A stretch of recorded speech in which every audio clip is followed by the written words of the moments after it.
Hello and welcome. I'm Patrick Custer and so excited to be joining with you here live in person with Savannah Chrisley. Thank you. I'm like on the other side of it now. I know. I think that both stories are so powerful and impactful. I cannot wait to hear yours. Thank what you. We're going to talk about today. Thank you. I'm excited. I will say I'm a little nervous though, because I'm normally not on this side. I normally get to have a little bit of a wall up. You know, what is that saying? If it doesn't challenge you, it won't change you. Mm-hmm. And hopefully, you know, all of our experiences that we're seeking through life are pushing us to grow. 100%. Yeah. So I know I mentioned this to you before, but I just wanted to say that before I interview someone who has any sort of platform and been visible publicly, I either read their book or listen to all their podcast episodes. And I went through yours twice. Wow. And I don't think I've ever done that with anyone's before, but it was really good. And I really enjoyed it. And thank you. So, yeah. You are an angel. Well, thank thanks. you. It's been an exciting journey because I'm kind of reintroducing myself and I'm able to be more authentic and really figure out who I am while allowing other people in on the journey. So it's been kind of fun. It's beautiful. It's a beautiful process, and one that I want to kind of unravel as we talk more about your life story. For sure. Yeah. So my first question is about you sharing so much about your personal life in the podcast. Yes. For the first time. It became very apparent to me how you vocalized that the narrative in your show was, and now as a grown up, I've gone back recently and watched some more. I mean, I watched plenty of episodes, you know, in previous years, but for sure. I guess I've been a grown up the whole time your show's been on, but but now I think you view it from a different lens. Right. I feel like I'm 36 and I don't think I really started feeling like a grown up till the past like 4 years. Hey, that's fine. So, but, you know, going back now and watching some of the episodes, it's easy for me to watch and say, okay, that's not reality. This is all fun and games. Yeah. It's all positive. It really was. And it got kind of, that was just our role. Mm-hmm. It really was, in a way, an acting gig that, like, we knew we had to show up. We had to be funny. And that's what we did. Did you know from the beginning that that was the narrative? That No. What did you think was, because when y'all started, reality TV was new. Yes, it was new. I would say, you know, the Kardashians definitely paved the way for all reality shows. But when we started, that's how it was pitched to us, was that it would be a reality show. And then it quickly changed. I think people, production companies, networks took advantage of my dad's ability to approach a situation with humor. Mm-hmm. They took advantage of that to the point to where he always had to be funny. Every situation had to be approached with humor. So I know this is about you, but now that you bring that up, this makes me curious, and I wonder, does Todd, yes. Todd the Father, yes, was that off camera? Does he go, we all have our things that we go to, you know, like in to deal with discomfort or whatever. But is that something that like he leans into, being funny to cope? I would definitely say he's used his humor to cope with a lot of things throughout his life. Mm-hmm. Even as a kid, I hear stories about him and I know his childhood and the things that he went through, and I could see how he would use humor to cope with those things. I would say in the past years, he was in a lot of therapy, a lot of things happening in our life that caused him a lot of trauma and just dealing with his own mental health. And he has started to use his words a little more instead of his humor. And he's able to discuss things better. He's more patient. He's able to dig deep into it instead of using humor as a reflection. That's got to be meaningful as a child of a parent. Yes. And kind of nurtured your relationship. I think what we all failed to realize is that our parents are human too. I really don't think that it was until I hit probably 30. Yeah. The actualization of that reality. I would say it hit me this past year. So 25. Huge life circumstances, I think, tend to push you past a normal, Exactly. And clearly you've been going through a lot. Yeah. Lately, and I think it finally, it made me realize, okay, my parents aren't superhumans. They're not superheroes. They're human beings. Mm-hmm. And they go through stuff like the rest of us do. They can't fix everything. They can't. And that was a big point for me. And I think it really broke my heart because I was like, oh my, what? They can't fix everything. Yeah.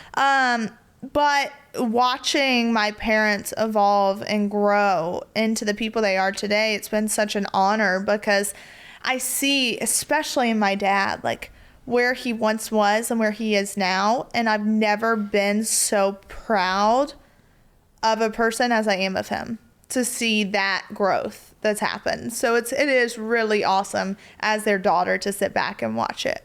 That's awesome. Yeah. Beautiful. I love stories of growth. Mm-hmm. In all realms, growth and healing. As we talk about this Savannah and your reality. Yes. Right. From the show.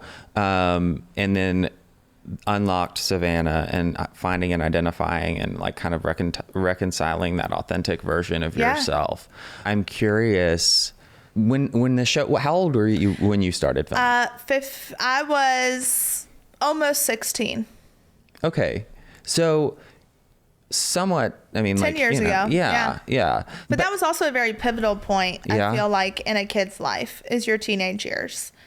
And especially kind of growing up the way that I grew up and how everything was this picture perfect image. And I had an older brother who struggled with mental illness, addiction, all of those things. And then I was on TV at 16 and I was being told what I needed to look like, what I needed to do. I was given this character in a way of what I needed to be. And then I fell into it. And then it was like, it was like there was two of me. There was someone I wanted to be. And then there was someone that I was being forced to be.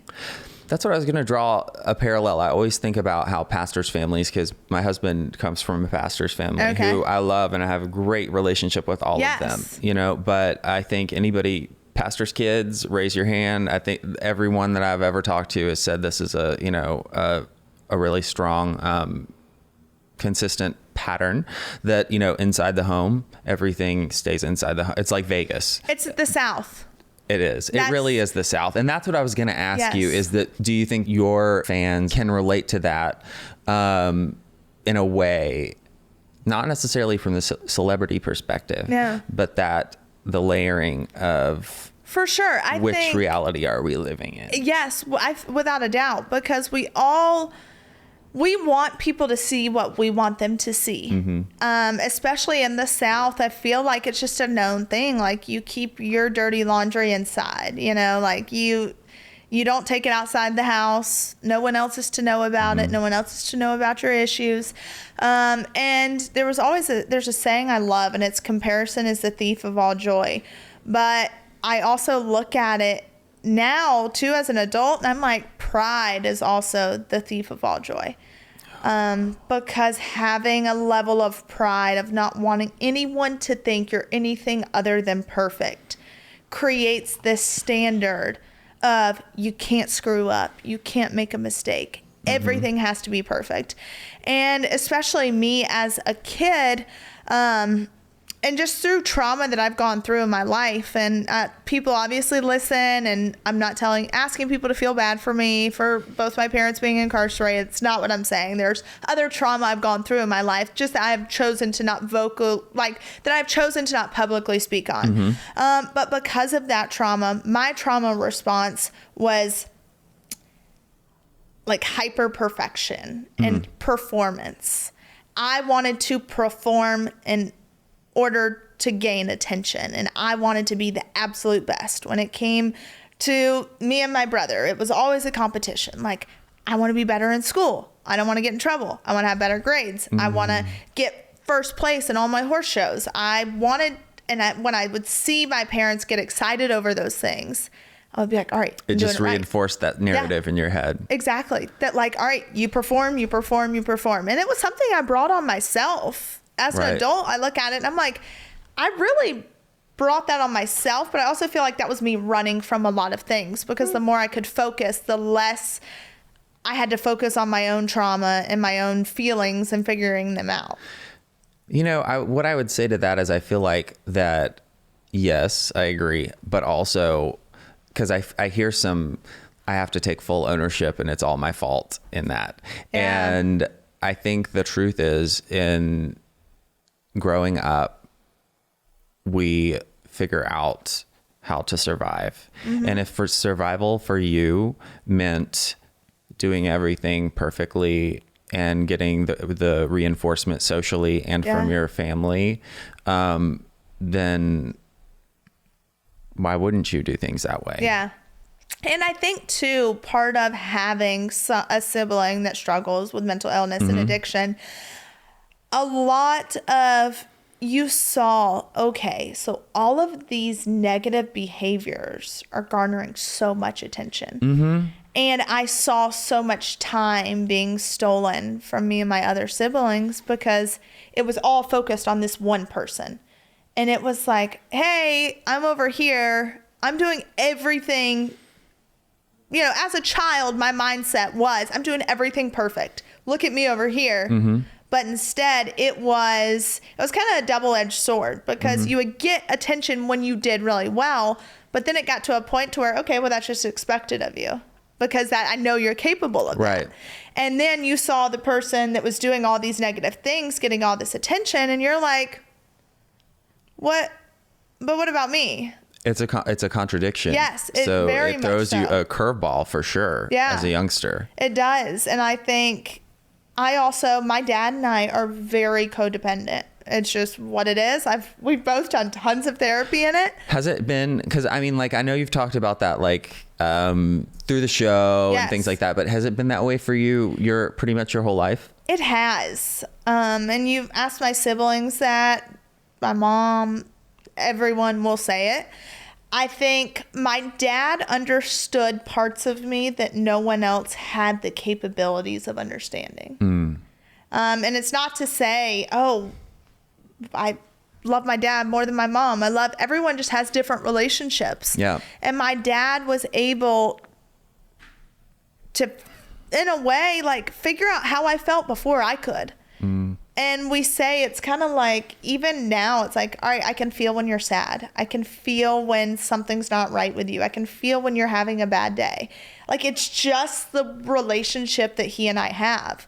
So he was able to just understand me when no one else could. So he helped me work through a lot of the issues that I was having. And I mean, I say it to everyone. I'm like, I don't know if I would be here today if it wasn't for him, because he literally saved me in every single aspect. That's so beautiful, because I feel like, even though a lot of females talk about how, you know, I'm daddy's girl and what have you, whether you're a son or a daughter or you name it, not everybody is fortunate enough to say that one of my primary caregivers was able to connect with me on a level that you just described in my darkest times, in my most fearful times. And I think that's really beautiful. It does. It really, I mean, it gives me chills when I think about it, just because I know people that have not been blessed with those relationships. So I do not take it lightly at all. Yeah. So skipping back just a second to talking about the, you know, a theme of perfectionism in your life. I feel like getting to know you from afar, as I have recently, and understanding more about you, that you've probably reached this milestone of, and correct me if I'm wrong, but just learning that mistakes can be one of the best teachers. Without a doubt. That's exactly where I'm at right now in life. I can feel that through your energy and how you talk. That's why I just went ahead and assumed that was the case, and didn't really ask the question. So can you think back and describe what point in life, was there a specific point where you made a mistake or a series of mistakes that changed this for you to where you were like, oh, I can do things differently. This narrative doesn't have to be the one that's rewritten for me over and over and over. I think that was when my ex-fiance and I called off the engagement, and it was a very, like everything in my life, I feel like is very, like non-traditional in certain aspects, because we called off the engagement and then we continued dating for 3 years after. Oh, wow. Yeah. So like that normally you're like, how did that work? But we called off the engagement, and I just knew that something wasn't right within me. We had our issues, and it was like two broken people trying to create one person that's not broken. Yep. So bring in like all the broken pieces together and like, all right, maybe since we're both broken, we can make this work. And I just remember being at a point in my life where I was like, I cannot hold the level of shame that I hold anymore. I have to forgive myself for things that never really were mine to take on to begin with. And I was like, I've got to talk to someone. I have to. And I grew up therapy wasn't something you did. You talk to the people that love you because they know you best, and they can help you more than anyone else can. Even my grandmother now, she's 78 years old. Love her to death. But she's from that era to where you don't believe in therapists. You don't believe in medication. You don't believe. Yep. It's where she is. And I have to try to tell her, hey, I love you, but that viewpoint is ignorant. And that viewpoint is telling me or telling other people that something is wrong with them because they may need additional help. Oh, right. And so I got to a point where I was just like, you know what? I've got to cut loose from everyone. I also realized the codependency that my dad and I had. And I lived a life of such perfection, of not wanting to disappoint. And I had to cut loose of that in order to figure out who I was and what I had to offer. Because I didn't know who I was without an extension of him. Yeah. So when was that? What did that? I think it was like 2019. So is that the time when you and your brother broke off and moved to LA, or? Well, see, that was also a whole other, like I said, it was like a very somewhat scripted, needed a change of things. But during that time, I mean, when he and I went to LA, we filmed Growing Up Chrisley. I was in a whole other struggle because I was, at that time I was still engaged, but I was also diagnosed with endometriosis, and it's an awful, awful thing to deal with that goes misdiagnosed for so long. And it's this, that, whatever. And then it ends up, I have surgery and they end up diagnosing exactly what it was. And I remember being like, I feel like I'm going crazy. Like I had gained 40 pounds. I was like as heavy as I've ever been. And to me, it's all relative, it's all relative to how you feel. And I was getting up at 4 a.m. I was working out like hardcore. I went where all the professional athletes go, and I would eat as clean as I've ever eaten, and still nothing would happen. And I was like, what the hell is wrong? And then I had the public saying, oh, looks like you ate yourself. Looks like you ate one too many cheeseburgers. Looks like you got a little too happy. I have all of that being thrown at me. And I reached a point where I was like, I can't do this anymore. I turned to plastic surgery. I turned to all these different things. So I was like, okay, I'm not perfect right now. Like I have to fix it because you have to be perfect in order to succeed. Yeah. And so that was before I ever got the help that I so desperately needed for myself. And so I dealt with body image issues. I dealt, and then my fiance and I. Oh, you too? Yeah, right? Something in common. Yeah. And then, I finally went to an intensive therapy program and threw it all up in the air and was like, I can't do this anymore. And I left there feeling, it's so crazy. Like, you think you're going to go and, like, you come home and, oh, everything's going to be fixed. Everything's going to be easy. But you often also have to realize that you just left an intensive therapy program. Not everyone in your life just left. That's right. So you can't expect change out of them like you're feeling within yourself. And a lot of times you leave angrier than when you came because you realize all these different emotions that maybe you've been hiding for so long. And I had to work through those things. So I had to go to people in my life and be like, hey, these are issues that I have with you that I didn't even realize that I have. And this is why I feel this way. Oof. Yeah. And it was hard because to people that I love the most and I respect the most, but there were moments where it was like, hey, I really needed you during this time. I don't know how you didn't see it, or I don't know why you didn't show up, or I don't know. And I had to have those tough conversations, but ultimately it led to much stronger relationships. Yeah. Vulnerability always. I mean, yeah. Vulnerability it's the truth teller. Yeah. Because I think that it never fails to either say this person's okay and safe to be in your life. Yeah.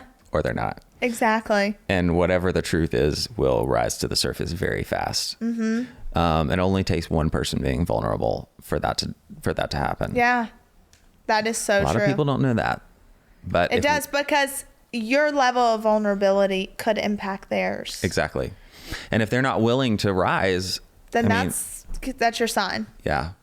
How was it received when you went to the different people and talked to them and brought up, you know what I mean, and navigated those questions with them? That's the thing. Or those conversations. Yeah. I think, my dad and I, that was what helped though with my dad and I is he had been in therapy.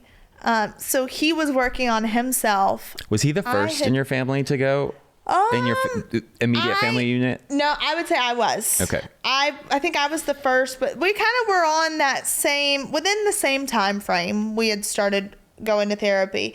And I came back about how I felt and the codependency and things, just even emotions I've placed on myself or expectations I've placed on myself that he never really placed on me. Yeah. I did it myself for various reasons. And then there were expectations that were placed on us that maybe weren't placed on the boys or weren't. It's just how it goes. Like I said, our parents aren't superhuman. They do the best they know how to do at that time. And I came to my dad I remember getting this sheet about codependency, and it was like, oh, check, like, going down this checklist. And I want to say there's like a 12 steps to codependency that I've thought about doing just because there's still so much that I still need to work through when it comes to that. But I remember going to him about it, and he went to his therapist about it, and they started discussing it, and we both realized that, as healthy as this is, it's also really unhealthy. Because you can be so close to someone that it becomes unhealthy. And that's what we had to realize. And it was just, like I said, there was a level of trauma bonding, I think, that happened between he and I. There was a multitude of things that had happened, and he accepted it very, very well. I think there was a few words to be had because it's so hard for someone to not take it personal. Sure. Well, because it is personal. Yeah. It's so hard for them to not be hurt by it whenever you love someone so much. Yeah. And as a parent, I couldn't imagine feeling like, okay, did I bring this sadness upon my child? Did I, did I cause them this, that, the other? And then my mom, I had to go to her and be like, hey, your lack of communication really had an impact. Dad was an over communicator. She was not much of a communicator. And that was because she had not worked through some stuff on her end. And in order to work through something, you have to confront it. Absolutely. You know, they say generational curses, generational trauma. It's not our fault what happens to us. And the only way to stop generational, I heard this at a conference. The only way to stop the generational curse and the generational trauma is to confront it, to hit it head on. And so I remember I had to go to her about that. And I just remember it was so accepted and it was so understood. And for that, I'm grateful, because a lot of people don't have those experiences. A lot of people have the fight. A lot of people are told that they're wrong for feeling the way that they feel. And we're all entitled to our own feelings. Right. It doesn't necessarily make them the truth, I would like to say, because we all interpret things differently. And so maybe because we interpret something a certain way doesn't mean that that's how the person meant it. Yeah. So I found myself holding people to things. And then once I confronted them, they were like, that is not how I ever meant it. I'm so sorry that you took it that way. And for that, I was grateful for it. But it took that nudge of therapy and intensive therapy. It was like 6-7 days of every single day, all day, of just intensive therapy and breaking it down and figuring out what the root of it was. It takes so much courage to get to a point where you're willing to go do what you did. You know, people like myself that have I hate to compare it and say much louder, but like, you know, I went to treatment because my life was on the line. You know what I mean? Yeah. Like clearly I couldn't function at all in my life. You know, I was drinking myself to death. I think you had that one pivotal life or death experience, basically, to say like you're getting help or you're dead. Exactly. And I think it's harder when you're a high functioning person, especially a perfectionist. I definitely suffer from high functioning depression. That's gosh. Number one way to describe it. To admit that you might need help. Yeah. Has to feel like admitting defeat. Yes, it does. It feels like failure, because you're like, okay, I pride myself on being able to do it. Like, I can do it. I can, you know, I don't need help. I just super, super independent. And I feel like a lot of that's also a trauma response. Hyper independence maybe comes from being let down, someone betraying you. Everything has a deeper meaning to it. Yep. And unfortunately, and I guess I would, you know, I say I didn't really have a life or death experience, but I did try committing suicide. So that potentially was maybe my life or death experience. But for me, it was more a cry for help. So if it's okay, if you don't mind me asking, when was that? 15 years old. Yeah. So, or I would say, 15, 16. Yeah. So were you about to start filming, or had you just started? About to. Yeah. I want to say I was about to start, or I would have to align the dates. And it's so crazy because when you go through so much trauma, I feel like your mind just blocks it out. Yeah. I also feel like too, there were some side effects to what I had done to where it affected my memory, but it all really was a blur. I do remember waking up in the hospital and, you know, my parents being there and discussions being had. And even at that time, I remember lying to the doctors. Of course. And because I didn't want to be held at the hospital. Well, you didn't want to be held at the hospital. You didn't want to be, again, you admit defeat, or that there was something wrong with you or whatever. Yeah, nothing's wrong with me. It was just a bad moment. Yeah. Yeah. So you say, looking back, that you feel like it wasn't fully an attempt to end it necessarily as much as it was a cry for help. Yeah. I want to reference something that I think was so pivotal for those who were paying attention when this happened last year with Naomi Judd, when the unfortunate incident happened.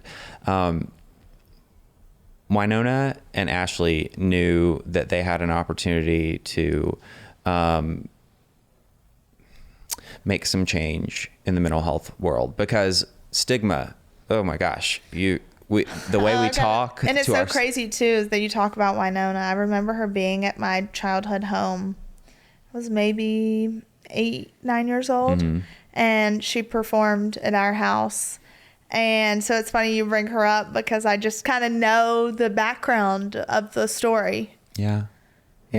Wow. Full circle. Yeah. So something that touched me, and I think many people that were exposed, I mean, we were all exposed to the story, but understanding that work in the line of mental health and what have you, the narrative and how we talk about it. What is the appropriate way to refer to suicide has been a hot topic for clinicians, the behavioral health field, for a minute now. And when they announced what happened with Naomi, the term that they used was that she died from mental health.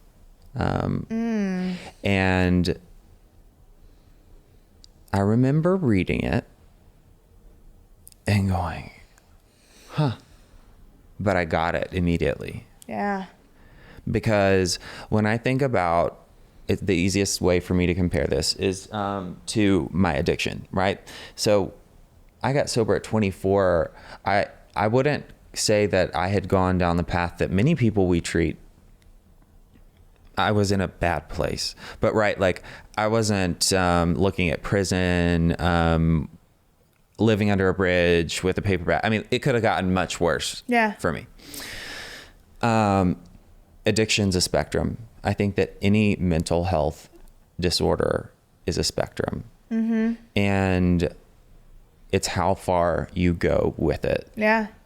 And the end result is death. Mm-hmm. The end result of not being able to resolve what's going on and tormenting your brain, whether it's trauma or a chemical imbalance. Yeah. Inevitably leads you to a place. Right. And that kind of was me, of not feeling like I felt like kind of like I was damned if I do, damned if I don't. Mm-hmm. Really, in the situation I was in. And I just got to a point that I was like, it's just easier to stay quiet, than to start vocalizing what's going on. And just within my own head, just how I was internalizing things. And from that point forward, my parents, when I tell you stepped up, like my dad spent countless hours with me every day, just trying to get me to talk, trying to get me, telling me his life stories, his trauma, trying to let me know, like, hey, I'm not this perfect person you've always thought I am. I'm not, I've gone through stuff in my life too. I've had trauma. Like, I want you to feel comfortable in talking to me about it. And it took me a while. Well, and what I hear you saying is that he was desperately trying to find any way, shape, or form to make you feel less alone. Mm-hmm. And if there's anything that we've learned over the recent decades, is that the antidote to addiction and mental health struggles is, at the end of the day, yes, there may be either a chemical imbalance or trauma or whatever, but the end-all be-all antidote is connection and togetherness. Yes. If I'm suffering, but you're here with me and saying, I see you and in your pain and your suffering, I'm suffering 50% less. Yeah. That is so true. And so I just, the way that you described that is just, it's beautiful. That your dad, that they stepped in the way that they did during that time. Mm-hmm. But then it was also hard coming off of that straight into reality television in front of the world and having even more thrown at you. Mm-hmm. And I just kind of remember masking over. Like, I was fine. You know, that was just like a hiccup. I'm fine. I'm not crazy. I'm not, that's like how I talk to myself. And then, you know, I moved out on my own at 17, got into my like again, I started competing in pageants. You got to be perfect. I didn't win the first one. I didn't place. I was like, all right, I'm too fat. I'm too this. I'm too that. Yeah. And just started working out insanely too much, twice a day, then walking 6 miles on a treadmill before I go to bed, like eating once a day. Very, very unhealthy. And when you start doing that to your body, it affects your mental state as well. Oh, absolutely. 100%. And so there were so many different things that I was running from. And then I get engaged, call off my engagement. And I was like, okay, I've got a good 10 years worth of trauma built up that I've continued to mask over. Look, I'm fine. Like, it's kind of like you had said in my podcast about, you know, a family member of yours with drinking. It stopped for 6 months and then it just all comes back because you proved like, hey, I'm fine for this 6 months. Yep. And that's kind of how I did. It was like I would work so hard so I didn't have to focus on anything. And then finally it would hit. And it was like, okay, enough is enough. And I had to get to the point where I was like, okay, it's okay to ask for help. It's okay to say I'm not okay. And even with all my parents' legal issues, you know, when the conviction came down, or when the sentencing happened, I had been very depressed. And I remember going to my doctor and he prescribed me depression medicine. And I went to the pharmacy. I handed it to the pharmacist and, you know, dropped it off. Then when I went and picked it up, it was a different person. And I told them my name, date of birth.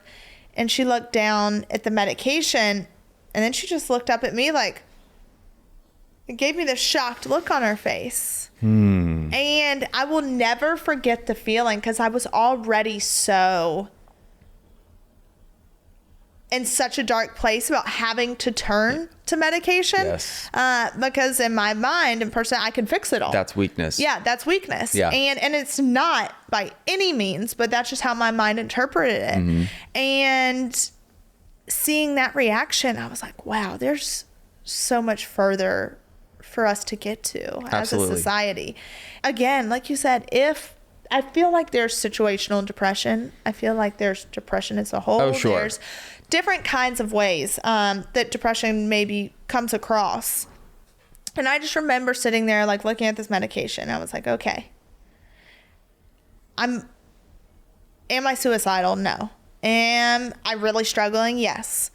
Do I want to take this medicine? No. Do I want to be dependent on something? No. But I also had to take a look at myself in the mirror and say, am I doing everything I can possibly do to live a healthier life? And the answer was no. I was drinking. I was eating poorly. I was no longer working out. I was not motivated. I wasn't doing anything to live a healthier life. Wow. So I said to myself, you know what? I'm going to keep this medication. I'm going to put it in my medicine cabinet. And it's there. If I need it, it's there. But I got to make a change in my life. And I have to get back to working out. Because working out, when I can do it in a healthy manner, I see such a big difference within myself. And I was like, you know what? I'm going to start working out with my personal trainer again. I have to do it. And luckily, a trainer I used from California had just moved to town and is such an awesome human being. His name's Gunnar Peterson. He's just phenomenal. And I started back working out with him, and I slowly felt myself having more motivation and feeling a little brighter. And I started going on walks, and I truly started taking time for myself. And I was like, okay, maybe I don't need this. And again, it's not to say that some people don't need it, because they do. But I also could look at my life and say, I'm not doing anything to better it. So I think that you hit the nail on the head. And every physician I've talked to a lot. I talked to a lot of doctors, a lot of clinicians, and most, I truly believe, would tell you, before I write you this prescription, I want you to truly ask yourself, am I doing all of these things that are scientifically proven to mitigate anxiety and depression. Yeah. And some people aren't able, like physically able to exercise or whatever, you know, that might be their story. But if you are, right? Yeah. All the things that you are able, what you asked yourself, I think is one of the most valuable questions an individual can ask themselves when faced with that pivotal moment of things aren't good. And I mean, you've got to make a change. Yeah, you have to. The fact that you were able to have the insight, the clarity to be truthful and honest with yourself is something not everyone can get to. Yeah. You know? For sure. And as I was hearing you say that, I'm thinking, oh gosh, what a gift that she was able to do that. I never want to say that everybody should do one thing versus the other. It's but all personalized. It's all what works for you. And you don't have to, you don't have to follow the crowd. You don't have to, you have to do what works best for you. Right. And again, putting a drug in your body is something that shouldn't be shameful when the doctor prescribes it. Exactly. But being able to ask yourself, if I'm doing either in addition to or even before I try, you know, a medication, is there something that's been proven, known to help alleviate this malady that I have been avoiding? Yeah. And yeah, I mean, that's huge. Yeah. Absolutely huge. So what would you say to somebody, and it's hard, I know with your life has been so atypical. Yeah. Yeah. Very non-traditional. Yeah. There are parts to every story that I think that we can all identify with. 100%. And so to that individual who might identify with any single part of your story today who's struggling, what encouragement would you like to leave with them? Yeah. I think first and foremost, it's okay to not be okay. That was the one thing I had to realize was it's okay. Something's not wrong with you because you're having a bad day or because you're feeling down or because you're struggling with your own trauma. Like, it's okay to not be okay. And, you know, when it comes to my body image issues, I had a therapist once tell me, hey, pick out your favorite picture of you as a kid. And I picked it out, and I was like the most joyful, like hair all over my head, biggest tomboy in the world. And it made me so happy to see myself that way. And they were like, all right, put it on your mirror. Now go to say, look at that little girl and say the most hurtful things that you say to yourself on a day-to-day basis. And it literally like made me want to cry because I was like, I can't do that. And they were like, exactly. Because you're saying that, you're saying that to you now, but what about that little girl? Like, you're still that little girl. And I had to realize that, like, wow, why would I have more grace for her than I do myself now? Yeah. And I had to do that. And I think for me, self-awareness has become a really big thing. And being able to look at myself in a mirror and ask myself the tough questions and allow other people to challenge me and not get defensive when they do. That, I would say, is the biggest thing, especially with my dad and our relationship. I've had to allow him to challenge me. And that's where a lot of my growth has come from. That's awesome. Yeah. So I think at the end of the day, it's okay to not be okay. It's okay to ask for help. Heck yes. It's okay to ask the tough questions, and it's okay to take medication. Yep. And it's okay to not take it. Yep. It's whatever works best for you. That's right. I would just say, ask yourself, am I doing everything in my power to live the healthiest life I can possibly live? Amen. Okay. I have 2 questions. Hopefully you can get through them pretty quick. 3 of your happiest memories from your life that you can think of. Oh my gosh. 3 of my happiest memories from my life. Definitely as a kid, riding horses, horse shows. Horses were my therapy. I say we didn't believe in therapy in the South, like back when I was growing up. And so horses were my therapy. It's where I kind of got it all out and I felt like I could breathe. Well, now it's a thing. Equine therapy is totally, now it's a thing. Yeah. But I felt like I could, for the first time, like actually breathe fully when I was doing it.